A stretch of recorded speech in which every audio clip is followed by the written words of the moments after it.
اللہ کے خلیل جب اپنی قوم کی ہدایت سے مایوس ہو گئے، بڑی بڑی قدرتی نشانیاں دیکھ کر بھی جب انہیں ایمان نصیب نہ ہوا تو آپ نے ان سے علیحدہ ہو جانا پسند فرما دیا اور اعلان کیا کہ میں اب تم سے ہجرت کر جاؤں گا، میرا رہنما میرا رب تعالی ہے۔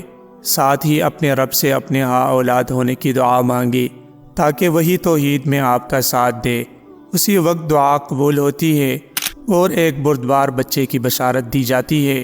یہ حضرت اسماعیل علیہ السلام تھے، یہی آپ علیہ السلام کے پہلے صاحبزادے تھے۔ جب حضرت اسماعیل علیہ السلام بڑے ہو گئے، اپنے والد کے ساتھ چلنے پھرنے کے قابل ہو گئے، آپ علیہ السلام اس وقت اپنی والدہ محترمہ کے فاران میں تھے۔ حضرت ابراہیم علیہ السلام عموماً وہاں جاتے آتے رہتے تھے۔ یہ بھی مذکور ہے کہ براق پر جاتے تھے، اور اس جملے کے یہ معنی بھی ہیں کہ جوانی کے لگ بگ ہو گئے، بچپن کا زمانہ نکل گیا اور باپ کی طرح چلنے پھرنے اور کام کاج کرنے کے قابل بن گئے۔ تو حضرت ابراہیم علیہ السلام نے خواب دیکھا کہ گویا آپ علیہ السلام اپنے اس پیارے بچے کو ذبح کر رہے ہیں۔ انبیاء علیہ السلام کے خواب وہی ہوتے ہیں، اور اس کی دلیل آیت ہے، اور ایک مرفوع روایت میں یہ بھی ہے۔ پس اللہ کے رسول علیہ السلام نے اپنے لخت جگر کی آزمائش کے لیے، اور اس لیے بھی کہ اچانک ذبح کرنے سے وہ گھبرا نہ جائے، اپنا ارادہ اور رویہ صادقہ ان پر ظاہر کیا۔ وہاں کیا تھا وہ بھی اسی درخت کے پھل تھے، نبی ابن نبی تھے۔ جواب دیتے ہیں، ابا پھر دیر کیوں لگا رہے ہو؟ یہ باتیں بھی پوچھنے کی ہوتی ہیں، جو حکم ہوا ہے اسے فوراً کر ڈالیے، اور اگر میری نسبت کھٹکا ہو تو زبانی اطمینان کیا کراؤں، چوری رکھیے، معلوم ہو جائے گا کہ میں کیسا کچھ صابر ہوں۔ انشاءاللہ میرا صبر آپ کا جی خوش کر دے گا۔ سبحان اللہ، جو کہا تھا وہی کر کے دکھایا، اور وعدے کے سچے ہونے کا سرٹیفکیٹ اللہ کی طرف سے حاصل کر ہی لیا۔ آخر باپ بیٹا دونوں اللہ کے حکم کی اطاعت کے لیے جان بکف تیار ہو جاتے ہیں، باپ بچے کو ذبح کرنے کے لیے، اور بچہ اللہ کی راہ میں اپنے باپ کے ہاتھوں اپنا گلا کٹوانے کے لیے تیار ہو جاتا ہے، اور باپ اپنے نور چشم لخت جگر کو منہ کے بل زمین پر گراتے ہیں تاکہ ذبح کے وقت منہ دیکھ کر محبت نہ آ جائے اور ہاتھ سست نہ پڑ جائے۔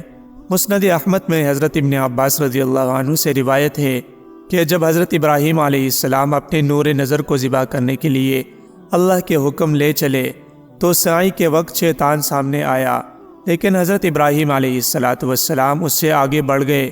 پھر حضرت جبریل علیہ السلام کے ساتھ آپ علیہ السلام جمرہ عقبہ پر پہنچے تو پھر شیطان سامنے آیا، آپ علیہ السلام نے اس کے ساتھ کنکریاں ماری، پھر جمرہ وسطیٰ کے پاس آیا، پھر وہاں 7 کنکریاں ماری، پھر آگے بڑھ کر اپنے پیارے بچے کو اللہ کے نام پر ذبح کرنے کے لیے دے پہ چاڑا، اور ذبیح اللہ کے جسم پر اس وقت سفید چادر تھی۔ کہنے لگے کہ ابا جی اسے اتار لیجئے تاکہ اس میں آپ مجھے کفنا سکے۔ اس وقت بیٹے کو ننگا کرتے ہوئے باپ کا عجب حال تھا کہ آواز آئی، بس ابراہیم خواب سچا کر چکے۔ مڑ کر دیکھا تو ایک مینڈا سفید رنگ، بڑے بڑے سینگوں اور صاف آنکھوں والا نظر پڑا۔ حضرت ابن عباس رضی اللہ عنہ فرماتے ہیں، اسی لیے ہم اس قسم کے مینڈے چن چن کر قربانی کے لیے لیتے تھے۔ حضرت ابن عباس رضی اللہ عنہ ہی سے دوسری روایت میں حضرت اسحاق علیہ السلام کا نام مروی ہے، تو گویا دونوں نام آپ سے مروی ہے، لیکن اول ہی اولا ہے۔ اس کے بدلے بڑا ذبیحہ اللہ جل شانہ نے عطا فرمایا۔ اس کی بابت حضرت ابن عباس رضی اللہ عنہ فرماتے ہیں کہ یہ جنتی مینڈا تھا جو وہاں 40 سال سے کا پی رہا تھا۔ اسے دیکھ کر آپ علیہ السلام اپنے بچے کو چھوڑ کر اس کے پیچھے ہو لیے، جمرہ اولا پر آ کر 7 کنکریاں پھینکی، پھر وہ بھاگ کر جمرہ وسطیٰ پر آ گیا، 7 کنکریاں یہاں ماری، پھر جمرہ کبریٰ کے پاس 7 کنکریاں ماری، اور وہاں سے منحر پر لا کر ذبح کیا۔ اس کے سینگ سر سمیت ابتدائی اسلام کے زمانے تک کعبہ کے پرنالے کے پاس لٹک رہے تھے، پھر سوکھ گئے۔ ایک مرتبہ حضرت ابو ہریرہ رضی اللہ عنہ اور حضرت کعب رحمہ اللہ بیٹھے ہوئے باتیں کر رہے تھے۔ حضرت ابو ہریرہ رضی اللہ عنہ تو حدیثیں بیان کر رہے تھے، اور حضرت کعب رحمہ اللہ کتابوں کے قصے بیان کر رہے تھے۔ حضرت ابو ہریرہ رضی اللہ عنہ نے فرمایا، رسول اللہ صلی اللہ علیہ وسلم کا فرمان ہے کہ ہر نبی کے لیے ایک دعا قبول شدہ ہے، اور میں نے اپنی اس مقبول دعا کو پوشیدہ کر کے رکھ چھوڑا ہے جو بروز قیامت ہوگی۔ تو حضرت کعب نے فرمایا تم نے خود اسے حضور صلی اللہ علیہ وسلم سے سنا؟ فرمایا ہاں۔ حضرت کعب رحمہ اللہ خوش ہوئے اور فرمانے لگے تم پر میرے ماں باپ فدا ہوں، یا فرمایا حضور پر میرے ماں باپ صدقے۔ پھر حضرت کعب رضی اللہ عنہ نے حضرت ابراہیم خلیل اللہ علیہ السلام کا قصہ سنایا کہ جب آپ علیہ السلام اپنے لڑکے حضرت اسماعیل علیہ السلام کو ذبح کرنے کے لیے مستعد ہو گئے تو شیطان نے کہا اگر میں اس وقت ان کو نہ بہکا سکا تو مجھے ان سے عمر بھر کے لیے مایوس ہو جانا چاہیے۔ پہلے تو یہ حضرت سارہ کے پاس آیا اور پوچھا کہ ابراہیم علیہ السلام تمہارے لڑکے کو کہاں لے گئے ہیں؟ مائی صاحبہ نے جواب دیا اپنے کسی کام پر لے گئے ہیں۔ اس نے کہا نہیں، بلکہ وہ تو ذبح کرنے کے لیے لے گئے ہیں۔ وہ اسے کیوں ذبح کرنے لگے؟ لعین نے کہا وہ کہتے ہیں اللہ کا انہیں یہی حکم ہے۔ جواب ملا پھر تو یہی بہتر ہے کہ وہ جلدی سے اللہ کے حکم کی بجا آوری سے فارغ ہو لیں۔ یہاں سے نامراد ہو کر یہ بچے کے پاس آیا اور کہا تمہارے ابا تمہیں کہاں لے جاتے ہیں؟ انہوں نے فرمایا اپنے کام کے لیے۔ کہا نہیں، بلکہ وہ تجھے ذبح کرنے کے لیے لے جا رہے ہیں۔ فرمایا یہ کیوں؟ کہا اس لیے کہ وہ سمجھتے ہیں کہ اللہ کا انہیں حکم ہے۔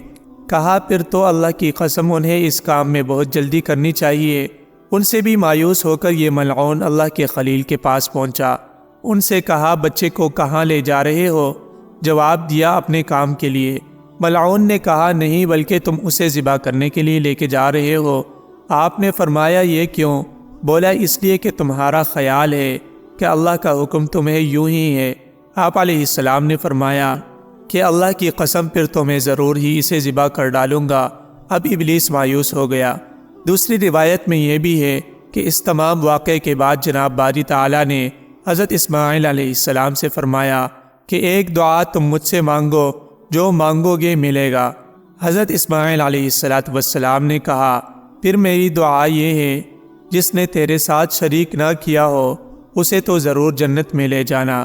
رسول اللہ صلی اللہ علیہ وسلم نے فرمایا ہے اللہ نے مجھے اختیار دیا ہے کہ میں دو باتوں میں سے ایک کو اختیار کر لوں، یا تو یہ کہ میری آد و آد امت بخشی جائے، یا یہ کہ میں شفاعت کروں اور اسے اللہ جل شانہ قبول فرما لے۔ تو میں نے شفاعت کرنے کو ترجیح دی اس امید پر کہ وہ عام ہوگی۔ ہاں ایک دعا تھی کہ میں وہی کرتا، لیکن اللہ جل شانہ کا ایک نیک بندہ مجھ سے پہلے ہی اس دعا کو مانگ چکا تھا۔ واقعہ یہ ہے جب اللہ جل شانہ نے حضرت اسماعیل علیہ السلام سے ذبح ہونے کی تکلیف دور کر دی تو ان سے فرمایا گیا کہ مانگو، جو مانگو گے دیا جائے گا۔ تو حضرت اسماعیل علیہ السلام نے فرمایا اللہ کی قسم شیطان کے بہکانے سے پہلے ہی میں اسے مانگ لوں گا۔ اے اللہ جو شخص اس حالت میں مرا ہو کہ اس نے تیرے ساتھ کسی کو شریک نہ کیا ہو تو اسے بخش دیجئے اور جنت میں پہنچا دیجئے۔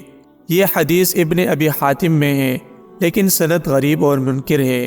اس کے ایک راوی عبد الرحمن بن زید بن اسلم ضعیف ہے، اور مجھے تو یہ بھی ڈر ہے کہ یہ الفاظ کہ جب اللہ جل شانہ نے حضرت اسماعیل علیہ السلام سے آخر تک راوی کے اپنے نہ ہو جنہیں انہوں نے حدیث میں داخل کر دیے ہیں۔ امید ہے دوستو ویڈیو آپ کو ضرور پسند آئی ہوگی۔ مزید اس طرح کی دلچسپ ویڈیوز دیکھنے کے لیے چینل کو سبسکرائب کیجئے اور بیل آئیکن کو بھی ساتھ پریس کیجئے تاکہ نئی آنے والی ہر ویڈیو آپ کو بر وقت ملتی رہے۔ السلام۔